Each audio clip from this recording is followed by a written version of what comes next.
gardening and farming and food security.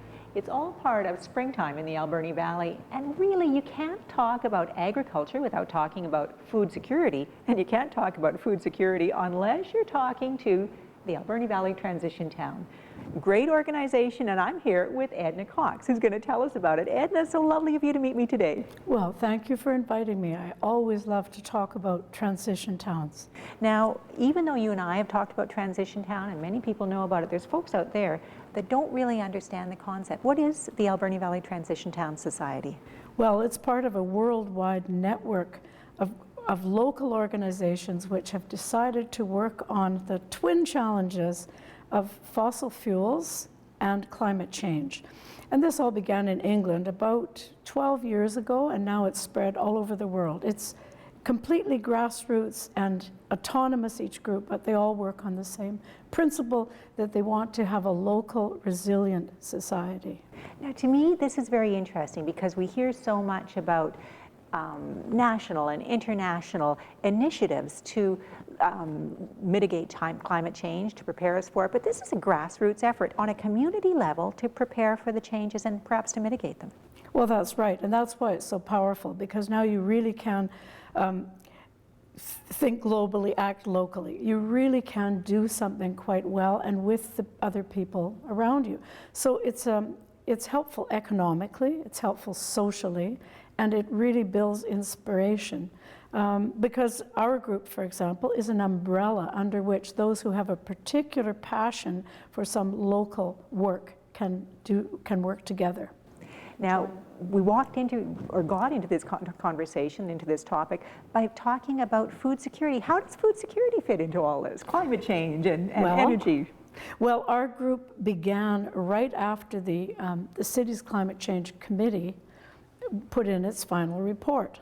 Some local people had gone to a Transition Towns event and were very inspired. So we started that, and it's interesting that people came interested in energy, transportation, housing, and so on, but food was the one which inspired the most people.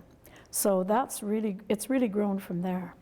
And am I correct in saying that this means building up the agricultural map here in the Alberni Valley, the potential here, so that we can feed ourselves in the case of an emergency, but on an ongoing sustainable basis? Well, that's right, because according to some reports, about 80% of our food was grown here earlier in the last century, and now we're down to 3 to 5%, which makes us dependent upon food coming from far away, which of course is not good for the environment, not particularly good for our health.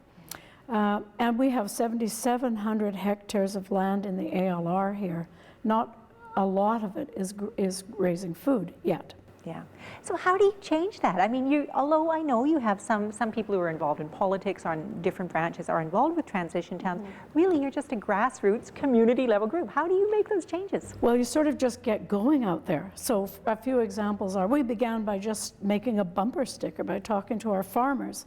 And then we got involved with the Farmers Institute, the farmers markets, the regional district, and we pushed for things like chicken and bee bylaws. We help out at Family Farm Day.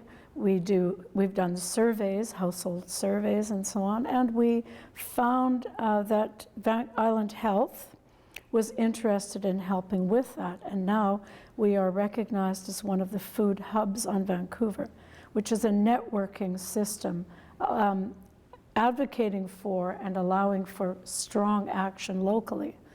Yes. So are you seeing, like we're being recognized as a food hub, are you seeing changes in food production locally?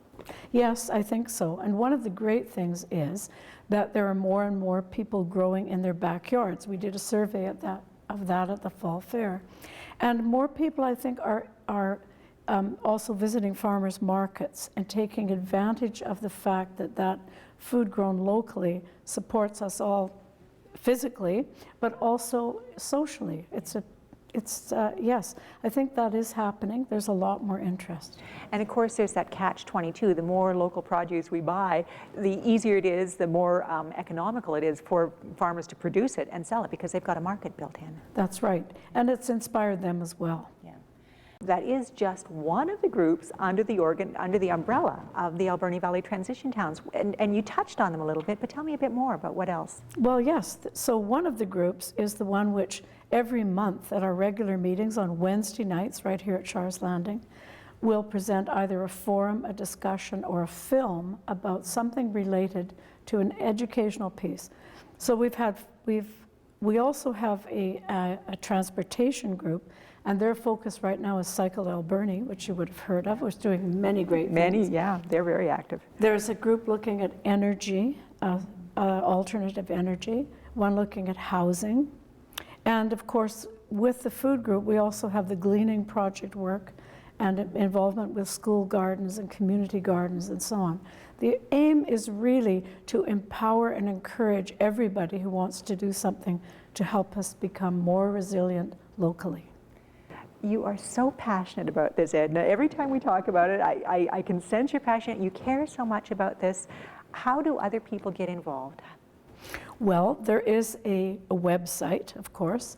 You can also turn up to a Wednesday night meeting. There's a business meeting which allows you to get a feeling for what we're all doing at 6 p.m. And at 7 there will be a film, a forum, a discussion, an open house.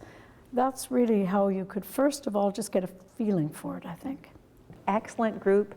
And it puts me in mind of, and you're probably going to correct me on this quote, Margaret Mead's quote, "Never doubt that a small group of determined individuals can make a difference. Indeed, it's the only thing that can." So, oh no, I'm with that quote entirely.